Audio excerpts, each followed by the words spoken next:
ಸಮಾಜ ಸಮಾಜ ಸಮಾಜವೆಂದು ಸಮಾಜಕ್ಕಾಗಿ ತಮ್ಮ ದೇಹವನ್ನೇ ಮುಡುಪಾಗಿಟ್ಟಿರುವಂಥ, ಸಮಾಜದ ಏಳಿಗೆಗಾಗಿ ಹಗಲಿರುಳನೆದೆ ಶ್ರಮಿಸಿರುವಂಥ ಶ್ರೀಮನ್ ನಿರಂಜನ ಪ್ರಣವ ಸ್ವರೂಪಿ ಹಾನಗಲ್ಲ ಗುರುಕುಮಾರ ಶಿವಯೋಗಿಗಳವರನ್ನ ನಂತರಾತ್ಮದಲ್ಲಿ ಸ್ಮರಿಸಿಕೊಂಡು, ಗದಗಿನ ಗಾನಯೋಗಿ ಶಿವಯೋಗಿ ಡಾಕ್ಟರ್ ಪಂಡಿತ ಪಂಚಾಕ್ಷರ ಗವಾಯಿಗಳವರನ್ನ, ಈ ನಾಡಿನ ತುಂಬೆಲ್ಲ ಸಂಚಾರವನ್ನ ಮಾಡಿ ತುಲಾಭಾರದ ಚಕ್ರವರ್ತಿ ಎನಿಸಿಕೊಂಡಿರುವಂಥ, ಲಿಂಗದಲ್ಲಿ ಶಿವನನ್ನೇ ಕಂಡಿರುವಂಥ ಅಂಧ ಅನಾಥ ಮಕ್ಕಳಿಗಾಗಿ, ದೀನ ದಲಿತ ಮಕ್ಕಳಿಗಾಗಿ ತಮ್ಮ ದೇಹವನ್ನೇ ಮುಡುಪಾಗಿಟ್ಟಿರುವಂಥ ಗದಗಿನ ಎನ್ನೊಡೆಯ ಗಾನಯೋಗಿ ಶಿವಯೋಗಿ ಡಾಕ್ಟರ್ ಪಂಡಿತ ಪುಟ್ಟರಾಜ ಗುರುವರಿಯರ ಕರ್ತೃಗದ್ದಿಗೆ ನತಮಸ್ತಕನಾಗಿ, ಎನ್ನ ವೈದಿಕ ಗುರುವರಿಯರು ವೈದಿಕ ಚಕ್ರವರ್ತಿಗಳಾಗಿರುವಂಥ, ಎನ್ನ ಬಾಳನ್ನೇ ಬೆಳಗಿರುವಂಥ ಶ್ರೀಮದ್ಧನ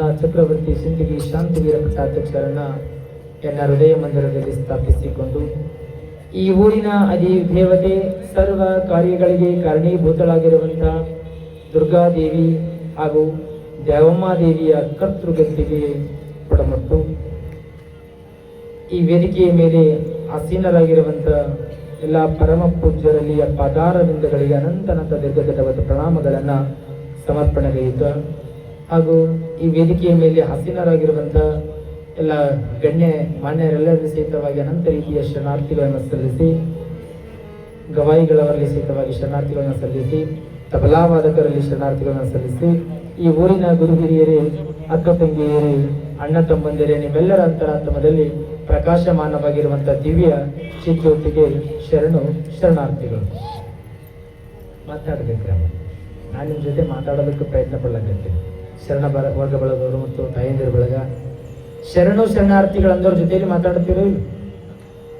ನನಗೆ ನೀವು ಪರಿಚಯ ಇಲ್ಲ, ನಿಮಗೆ ನಾನು ಪರಿಚಯ ಇಲ್ಲ, ಹೌದಿಲ್ಲ? ಶರಣಾರ್ಥಿಗಳಂದಾಗ ಕೇರೂರಿನ ಹಿರಿಮೆ ಗೌರವ ಹೆಚ್ಚಿಸಬೇಕಾಗಿತ್ತಂದ್ರೆ ಎಲ್ಲಾ ರೀತಿಯ ವಿಧದೊಳಗ ನಿಮ್ಮನ್ನ ಪರೀಕ್ಷೆಯನ್ನ ಮಾಡುವುದು ಬೇಕಾಗಿಲ್ಲ. ಶರಣಾರ್ಥಿಗಳಂದಾಗ ಮರಳುತ್ತರವಾಗಿ ಶರಣಾರ್ಥಿಗಳ ಗುರುವೇ ಅಂದ್ರೆ ಸಾಕು. ಈ ಕೇರೂರಿನಲ್ಲಿರುವಂತ ಸಂಸ್ಕಾರವನ್ನ ನಾವು ನೋಡಿ ಕಲಿತುಕೊಳ್ಳಬೇಕನ್ನುವಂತ ಊರು ಇದು, ಹೆಮ್ಮೆಯ ಊರು ಕೇರೂರು ಅಂತಕ್ಕಂಥದ್ದು. ಯಾಕೆ ಹೇಳ್ತೀವಿ ಅಂತಂದ್ರ, ಈ ತಾಯಿಯ ಅನಂತ ಲೀಲೆಗಳಿದ್ದಾವೆ. ಆ ತಾಯಿಯ ಅನಂತ ಲೀಲೆಗಳನ್ನು ಎಷ್ಟು ಗುಣಗಾನವನ್ನ ಮಾಡಿದರೂ ಸಹಿತವಾಗಿ ಕಡಿಮೆನೆ. 5 ನಿಮಿಷದಲ್ಲಿ ಹೇಳೋದಕ್ಕೆ ಪ್ರಯತ್ನ ಪಡ್ತೀನಿ. ಒಬ್ಬ ನುಣ್ಣವ ಊಟದಲ್ಲಿ ಸವಿಯಿಲ್ಲ ಸೊಗಸಿಲ್ಲ, ಇಬ್ಬರಾಗುವನೆಂದ ನಮ್ಮ ಪರಭಂ. ಬದುಕ ನಂಟಿತನದೊಳದೇನೋ ಬದುಕುವೆಯೋ, ವಿಶ್ವವನ್ನು ತಪ್ಪಿಕೊಳ್ಳು ಮಂಕುತಿಮ್ಮ ಅಂತ. ಈ ಜಗತ್ತಿನೊಳಗ ಒಬ್ಬನೇ ಕುಳಿತುಕೊಳ್ಳೋದು, ಒಬ್ಬನೇ ಎದ್ದೇಳೋದು, ಒಬ್ಬನೇ ಮಲಗೋದು, ಒಬ್ಬನೇ ಊಟ ಮಾಡೋದು, ಒಬ್ಬನೇ ಓಡಾಡೋದು, ಯಾರ ಸಂಪರ್ಕ ಇಲ್ಲದೆ ಬದುಕಲಿಕ್ಕೆ ಆಗ್ತದೇನು ನಮ್ಮಗಳಿಗೆ? ಮಾನವರಾಗಿ ನಾವೆಲ್ಲ ಹುಟ್ಟಿ ಬಂದೀವಿ ಅಂದ ಬಳಿಕ ಎಲ್ಲರ ಒಳ್ಳೆಯವರ ಸಂಘಗಳು ನಮಗೆ ಬೇಕಾಗ್ತದೆ, ಒಳ್ಳೆಯವರ ಪ್ರೀತಿಯ ವಿಚಾರಗಳೇ ಬೇಕಾಗ್ತದೆ, ಒಳ್ಳೆಯವರ ಮಾರ್ಗದರ್ಶನದ ಒಂದಿಷ್ಟು ನುಡಿ ಮಾತುಗಳು ನಮ್ಮಗಳಿಗೆ ಬೇಕಾಗ್ತದೆ. ಹಾಗಾದ್ರೆ ಎಲ್ಲರ ಜೊತೆಯೊಳಗ ಬೆರೆಯುವಂತವರು ನಾವಾಗಬೇಕು, ಎಲ್ಲರ ಜೊತೆಯೊಳಗ ಪ್ರೀತಿಯಿಂದ ಉಳಿದುಕೊಳ್ಳತಕ್ಕಂಥವರು ನಾವಾಗಬೇಕು. ಅಂದಾಗ ಜೀವನ ಸಾರ್ಥಕ ಆಗ್ತದ. ನಮ್ಮಷ್ಟಕ್ಕೆ ನಾವು ಇರೋದು, ನಮ್ಮಷ್ಟಕ್ಕೆ ನಾವು ಕುಳಿತುಕೊಳ್ಳೋದು, ಏನೆಲ್ಲ ಸಂಪತ್ತದ ವೃದ್ಧಿಯರ ಅಂತ ತಿಳ್ಕೊಂಡು ನಾವು ಯಾರ ಜೊತೆಯಲ್ಲಿ ಮಾತನಾಡಲಾರದೆ ಮನೆಯೊಳಗ ನಮ್ಮಷ್ಟಕ್ಕೆ ನಾವು ಕೂತ್ರೆ ನಮ್ಮ ಜೀವನಕ್ಕೆ ಶಾಂತಿ ಇರೋದಿಲ್ಲ, ನೆಮ್ಮದಿ ಇರೋದಿಲ್ಲ. ಈ ಸಮಾಜದ ಮಧ್ಯೆ ಎಲ್ಲರೊಳಗ ಬೆರೆತ್ರೆ ಪ್ರೀತಿ ವಾತ್ಸಲ್ಯ ಅಂತಕ್ಕಂಥದ್ದು. ಅದಕ್ಕೆ ಬದುಕ ನೊಂಟಿತನ ಬೆಳದೇನು ಬದುಕುವೆಯು. ಈ ಜಗತ್ತಿನೊಳಗೆ ಏನ್ ಸಂಪತ್ತಿದ್ರು ಸಹಿತವಾಗಿ ಒಬ್ಬನ ಎದ್ದಕ್ಕಾಗಿ ಕುಳಿತುಕೊಳ್ಳಿವೆಯಾ? ಸಮಾಜದ ಮಧ್ಯದಲ್ಲಿ ಬರೀ ಎಲ್ಲಾ ಬಂಧುಗಳ ಜೊತೆಯೊಳಗ ಪ್ರೀತಿಯಿಂದ ಇರು, ವಾತ್ಸಲ್ಯದಿಂದ ಇರು, ಮಮಕಾರದಿಂದ ಕಾರುಣ್ಯ ಪ್ರೀತಿಯ ವಾತ್ಸಲ್ಯದಿಂದ ತುಂಬಿಕೊಂಡು ಬದುಕನ್ನ ಕಟ್ಟಿದ್ದು, ಅವಾಗ ಬದುಕು ಬಹಳ ವಿಚಾರ ಆಗ್ತದೆ. ಆ ವಿಚಾರನೊಳಗ ಎಲ್ಲ ನಾವು ಮಾನವರಿಗೆ ಸರ್ವೇ ಸಾಮಾನ್ಯ ನಮಗ ಬೇಸರ ಅಂತಕ್ಕಂಥದ್ದು. ಒಬ್ಬರೇ ಇರ್ಲಿಕ್ಕೆ ನಾವು ಹೆಂಗ ಬೇಸರವನ್ನ ಪಡ್ತೇವೆ, ಹಂಗ ಜಗಜ್ಜನನಿ ಸಹಿತವಾಗಿ ಒಬ್ಬಳೆ ಇರುವುದಕ್ಕೆ ಬೇಸರವನ್ನ ಪಡ್ತಾರೆ. ಆ ತಾಯಿಯ ಲೀಲೆಗಳು ಅನಂತ ಲೀಲೆಗಳಿದ್ದಾವೆ. ಆದ್ರೆ ಆ ತಾಯಿ ಯಾವ ಒಂದು ವಿಚಾರವನ್ನ ಮಾಡ್ತಾ ಇದ್ದಾಳಂದ್ರೆ, ಆ ತಾಯಿಗೆ ಸಹಿತವಾಗಿ ಬೇಸರ ಅಂತಕ್ಕಂಥದ್ದು ಕಾಡೇರಿ. ಕೈಲಾಸದೊಳಗ ಇಡೀ ಅನಂತ ಭೂಮಂಡಲಗಳಿದ್ದಾವೆ. ಹೆಂಗ ಇಲ್ಲಿ ಭೂಮಂಡಲ ಅಂತಕ್ಕಂಥದ್ದು ಒಂದು ಭೂಮಂಡಲವನ್ನು ನಾವೆಲ್ಲ ನೋಡುತ್ತೇವೆ, ಸಾವಿರಾರು ಭೂಮಂಡಲಗಳಿಗೆ ಹೊಡತಿ ಆ ಜಗಜ್ಜನನಿ. ಹಿಂಗಿರುವಂತ ಸಂದರ್ಭದೊಳಗ ಆ ದೇವಿಗೆ ಅನಂತ ರೀತಿಯ ಸ್ವರೂಪಗಳು. ಪಾರ್ವತಿ ಅಂದ್ರೆ ಆಕೆ, ದುರ್ಗಾದೇವಿ ಅಂದ್ರೆ ಆಕೆ, ಅಂಬಾದೇವಿ ಅಂದ್ರೆ ಆಕೆ, ತುಳಜಾ ಭವಾನಿ ಅಂದ್ರೆ ಆಕೆ. ಅನಂತ ರೀತಿಯಿಂದ ಸಾವಿರಾರು ಹೆಸರುಗಳಿದ್ದಾವೆ ತಾಯಿಗೆ. ಆದರೆ ಪಾರ್ವತಿ ರೂಪವೇ ದುರ್ಗಾದೇವಿ ಆಗಿರ್ಬೋದು, ದ್ಯಾವಮ್ಮ ದೇವಿ ಆಗಿರ್ಬೋದು. ಕೈಲಾಸದಲ್ಲಿರುವಂತಹ ಸಂದರ್ಭದಲ್ಲಿ ಒಬ್ಬಳೇ ಆಗಿ ಉಳಿದುಕೊಂಡಿರ್ತಾಳೆ. ಯಾವಾಗ ಒಬ್ಬಳೇ ಆಗಿ ಇರ್ತಾಳೆ, ನನಗೂ ಸಹಿತವಾಗಿ ಮಕ್ಕಳು ಬೇಕು ಎನ್ನುವ ಹಂಬಲ. ಹೆಣ್ಣಿಗೆ ಏನು ಬೇಕು ಜೀವನದೊಳಗ? ಹೆಣ್ಣತನ ಸಾರ್ಥಕ ಆಗಬೇಕಾಗಿತ್ತಂದ್ರ ಮಕ್ಕಳು ಬೇಕು. ಆ ಹೆಣ್ಣಿಗೆ ಮಕ್ಕಳಿಲ್ಲ ಅಂತಂದ್ರೆ ಮೋಕ್ಷ ಇಲ್ಲ. ಆದ್ರೆ ಈ ತಾಯಿ ಹೊತ್ತು ಗಳೆಯಲು ನನಗೆ ಸಮಯವನ್ನ ಮಕ್ಕಳ ಜೊತೆ ಹಂಚಿಕೊಳ್ಳಬೇಕು, ಮಕ್ಕಳಲ್ಲಿ ಪ್ರೀತಿಯಿಂದ ಉಳಿದುಕೊಳ್ಳಬೇಕು, ನನ್ನ ಮಕ್ಕಳನ್ನ ಅಪ್ಪಿಕೊಳ್ಳಬೇಕು, ನನ್ನ ಮಕ್ಕಳ ಜೊತೆ ಮಾತಾಡಬೇಕು, ನನ್ನ ಮಕ್ಕಳ ಜೊತೆ ಕುಳಿತುಕೊಳ್ಳಬೇಕು. ಒಬ್ಬಳೆ ಇರ್ಲಿಕ್ಕಾಗುವುದಿಲ್ಲ ಅಂತ ಆ ದೇವಿ ತಿಳ್ಕೊಂಡಾಳೆ. ಹೆಂಗ ತಿಳ್ಕೊಂಡು ಏನ್ ಮಾಡ್ತಾಳೆ? ಇಚ್ಛಾಶಕ್ತಿ, ಕ್ರಿಯಾಶಕ್ತಿ, ಜ್ಞಾನ ಶಕ್ತಿ ಅಂತಕ್ಕಂಥ 3 ಶಕ್ತಿಗಳಿಂದ ಮಕ್ಕಳನ್ನ ಹುಟ್ಟಿಸ್ತಾಳೆ. ಮಕ್ಕಳನ್ನ ಹುಟ್ಟಿಸ್ತಾಳ ಕರೆ ಆ ಮಕ್ಕಳ ಜೊತೆಯೊಳಗ ಪ್ರೀತಿಯಿಂದ ಒಂದಿಷ್ಟು ದಿನಗಳ ಕಾಲ ಸಮಯವನ್ನು ಕಳೀತಾಳೆ.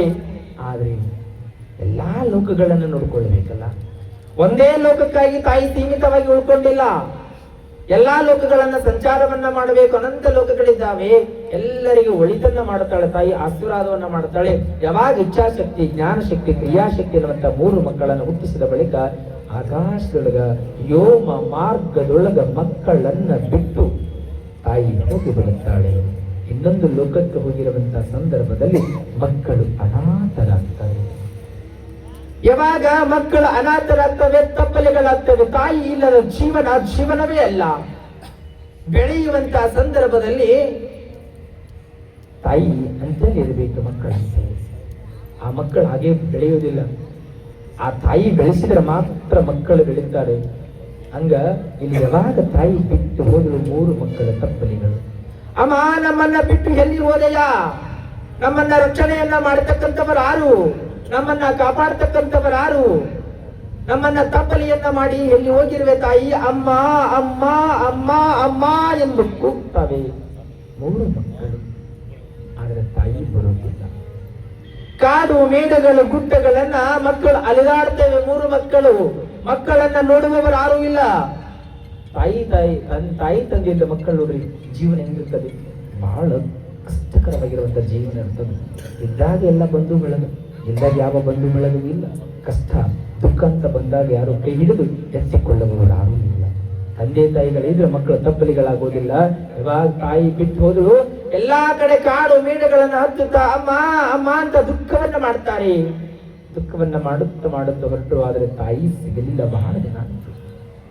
ಯಾವಾಗ ಒಂದು ದಿನ ಏನಾಗ್ತದಂದ್ರೆ ವ್ಯೋಮ ಮಾರ್ಗದಿಂದ ಆಕಾಶವಾಣಿ ನುಡಿತದೆ. ಇದನ್ನು ವಿಶ್ಲೇಷಣೆ ಮಾಡೋದಿಲ್ಲ, ನನ್ನ ಸಮಯ ಆಗಿದೆ.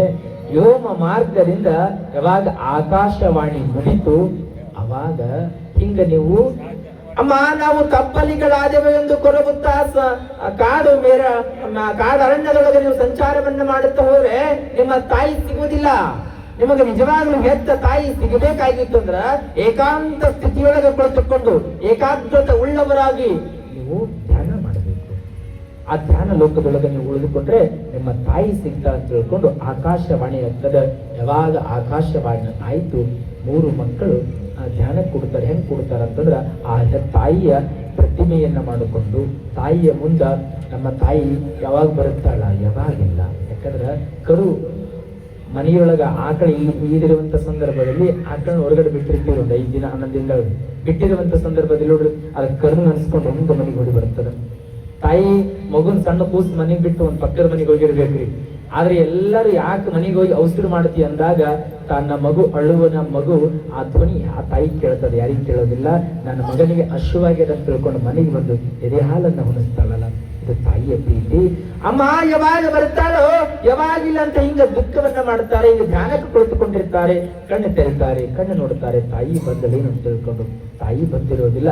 ಮತ್ತೆ ವ್ಯೋಮ ಮಾರ್ಗದಲ್ಲಿ ಆಕಾಶವಾಣಿ ನುಡಿತದೆ. ಹೆಂಗ ನುಡಿತದೆ ಅಂತಂದ್ರ ಹಿಂಗ ಕಣ್ಣು